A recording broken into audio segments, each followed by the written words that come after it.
দর্শক, শিরোনামে আপনাদের বলছিলাম অর্থ বছরের প্রথম 11 মাসে বার্ষিক উন্নয়ন কর্মসূচি বা এডিপি বাস্তবায়ন হয়েছে মাত্র 57.54%, যা গেল 5 বছরের মধ্যে সবচেয়ে কম। এমনকি টাকার অঙ্কেও বেশ খানিকটা কমেছে শুধুমাত্র মে মাসেই। এমন অবস্থায় অর্থ বছর শেষে পুরো বাস্তবায়ন নিয়ে দেখা দিয়েছে শঙ্কা। দর্শক, কিছুটা তথ্য উপাত্তের ভিত্তিতে পুরো বিষয়টি এবার আপনাদের সামনে আমি বিশ্লেষণের চেষ্টা করব। শুরুতেই যদি আমরা বার্ষিক উন্নয়ন কর্মসূচির দিকে তাকাই, তাহলে 2022-23 অর্থবছর দিয়ে যদি শুরু করি, সেখানে বাস্তবায়ন ছিল যে 61.73% জুলাই থেকে মে পর্যন্ত এই সময়টায়। আর সেই সময়টাতেই 2023-2024 অর্থ বছরে এসে বাস্তবায়ন হচ্ছে 57.54%। তাহলে এক বছরের ব্যবধানে বাস্তবায়ন কমে গেছে 4.19% পয়েন্ট।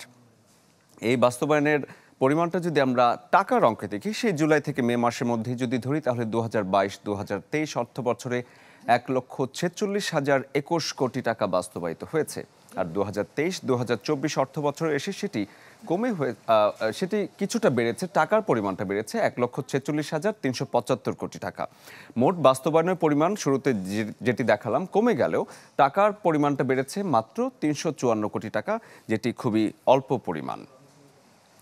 এখন যদি শুধুমাত্র মে মাসের দিকে তাকাই দর্শক, 2022-2023 অর্থ বছরে প্রথমে 26,957 কোটি টাকা বাস্তবায়ন হয়েছে এবং সেটি শতাংশের পরিমাণে 11.4%। পরের অর্থ বছরে 21,059 কোটি টাকা বাস্তবায়িত হয়েছে এবং যেটি শতাংশের পরিমাণে হচ্ছে 8.28%। বছর ব্যবধানে মে মাসের হিসেবে ব্যয় কমেছে 5,898 কোটি টাকা, সেটি অনেক বেশি পরিমাণ টাকাই বলে ধরা যায়। এখন যদি আমরা বরাদ্দের পরিমাণটা দেখি, প্রতি বছর ব্যবধানে কী পরিমাণ বরাদ্দ থাকে, 11 মাসে ব্যয় হয়েছে 1,46,375 কোটি টাকা। কার ব্যবধানে মোট বরাদ্দ ছিল 2,54,351 কোটি টাকা। এত টাকার ব্যবধানে 11 মাসে মাত্র 1,46,000 কোটি টাকা ব্যয় করা গেছে।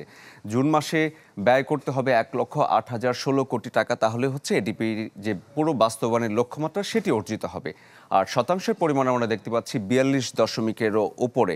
এই আর কদিন মাত্র বাকি আছে জুন মাসে, সেখানে 42% বাস্তবায়ন করা সত্যিই খুবই দুর্বোধ্য একটি বিষয়।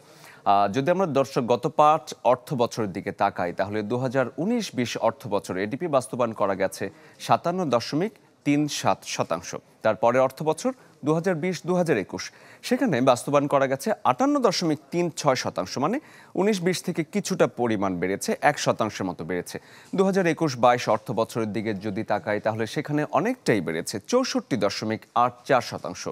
সেটি আবার 2022-23 অর্থ বছরে এসে খানিকটা কমেছে, 61.73%। এবং আমাদের যে মূল জায়গাটি সেটি হচ্ছে 2023-24 অর্থ বছর, সেখানে এসে একেবারে ব্যাপক পরিমাণে কমে গেছে 57.54%, যেটি আসলেই চিন্তার বিষয়। যদি আমরা টাকার অঙ্কটা দর্শক এবারে আপনাদের দেখাতে চাই, শতাংশের পরিমাণ দেখালাম। টাকার অঙ্ক 2019-20 অর্থ বছরে ছিল 2,01,199 কোটি টাকা। 2020-21 এসে সেটি হয়েছে 2,09,272 কোটি টাকা, কিছুটা বেড়েছে।